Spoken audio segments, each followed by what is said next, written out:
Scenic beauty, centuries-old heritage, archaeological sites, and natural wonders, valuable and precious.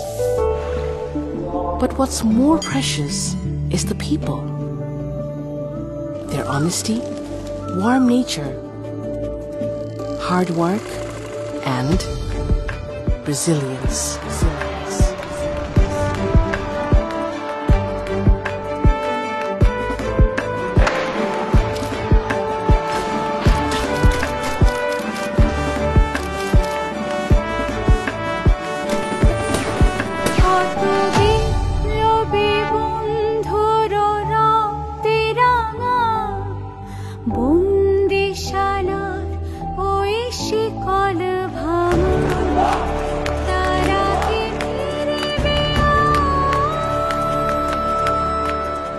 This is what brought us July.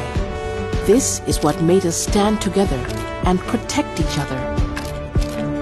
When the country was literally without any visible police force. And this is the very spirit which brought us together in the face of a natural disaster which came right after the July uprising.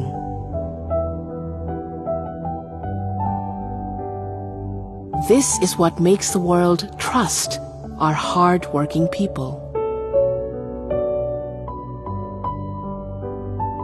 This is what brought the people of Bangladesh the Economist Country of the Year Award for 2024. Here is to a better future for both Bangladesh and the world.